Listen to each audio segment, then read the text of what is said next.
오늘은 뜨거운 쟁점 민주당 검찰개혁안을 두고 심층 토론을 마련했습니다. 검찰을 해체하고 수사기소를 분리해 중대범죄수사청과 공소청을 신설하겠다는 개혁안인데요. 한국 사법 시스템 전체에 큰 영향을 미치는 개혁안입니다. 두 분 대한민국 현대 정치사의 거목들입니다. 원조진보당 조봉엄 당수, 자유로운 민주연합 김종팔 총재입니다. 어서 오십시오. 안녕하세요. 조봉엄입니다. 민주주의는 끊임없이 권력을 나누고 감시하는 과정이라고 생각합니다. 반갑습니다. 김종팔입니다. 민주주의라는 이름으로 국가기강을 흔드는 시도를 경계하러 나왔습니다. 먼저 두 분의 기본 입장부터 듣겠습니다. 조봉엄 당수님, 민주당 안에 찬성하십니까? 큰 틀에서는 찬성합니다. 검찰이 수사와 기소를 독점한 구조는 민주주의에 어울리지 않습니다. 과거 공안검찰과 같은 권력의 도구로 지금은 스스로 정치 권력이 되어 국민 위에 군림해온 조직 아닙니까? 권력 분산이 필요합니다. 다만 저는 속도와 방식에 조건을 달고 싶습니다. 단계적 개혁, 제도적 견제가 병행되어야 성공할 수 있습니다. 김종팔 총재님, 저는 반대입니다. 제도적 보완을 하면 되는데 검찰 자체를 해체하고 새로 만든다는 발상은 위험합니다. 국가는 실험실이 아닙니다. 지금 민주당 안은 사법체계를 자기 입맛에 맞게 다시 짜려는 권력 노름일 뿐입니다. 총재님, 검찰이 그동안 정치 권력의 하수인이 된 건 명백한 사실입니다. 군사독재 시절에 공안검찰, 최근의 정치수사 논란까지 이런 독점 구조를 그대로 두는 게 더 위험한 것 아닙니까? 조당수, 역사 이야기를 하셨으니 제가 말씀드리죠. 검찰이 권력에 이용된 건 맞습니다. 그러나 그 책임은 정치권에도 있습니다. 권력을 가진 정치가 검찰을 이용했기 때문이죠. 그렇다면 답은 정치가 스스로 절제하는 겁니다. 제도는 고쳐 쓸 수 있지만 해체는 회복 불가능한 혼란을 불러옵니다.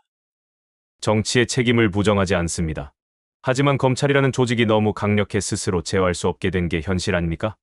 견제가 불가능한 권력은 민주주의에서 존재해서는 안 됩니다. 그래서 수사권을 다른 기관과 나누자는 겁니다. 그 수사권을 나누면 정말 독립이 보장되나요?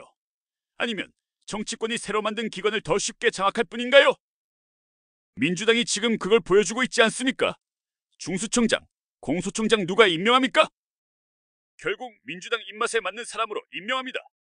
이름만 바뀐 정권의 도구가 될 가능성이 훨씬 높아요. 김종팔 총재님 말씀은 개혁 과정에서 생길 혼란이 더 큰 문제라는 거군요. 그렇습니다. 제도를 한꺼번에 뒤엎으면 최소 몇 년은 혼란이 이어집니다. 그 사이 중대범죄 수사는 누가 책임집니까?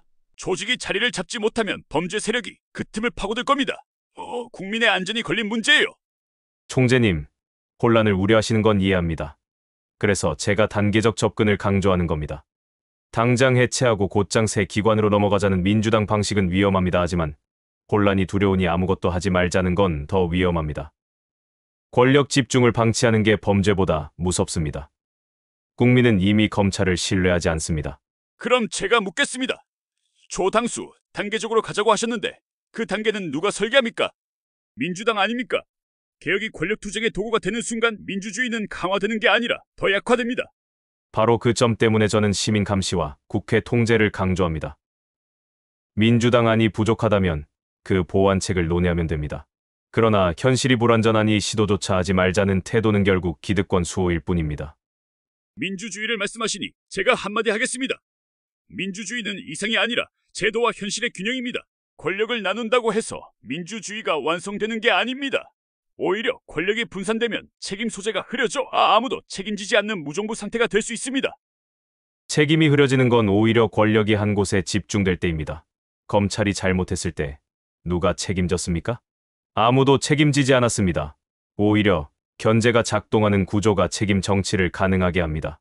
민주주의는 위험을 관리하는 체제이지 안정만을 핑계로 권력을 쥐고 있는 체제가 아닙니다.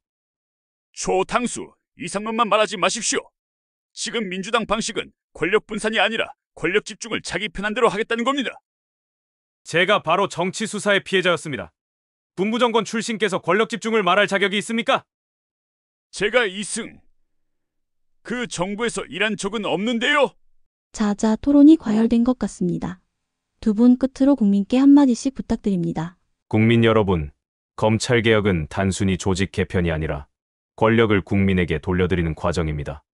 위험을 인정하되 그 위험을 감수하고 제도를 바꾸어야 민주주의는 진전됩니다.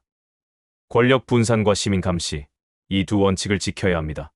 국민 여러분, 개혁이라는 이름이 항상 선은 아닙니다. 국가 기강을 뒤흔드는 개혁은 결국 국민에게 혼란과 불안을 안깁니다. 저는 이상보다 현실을 중시합니다. 법 질서를 튼튼히 세우는 길만이 국민의 안정과 자유를 보장합니다.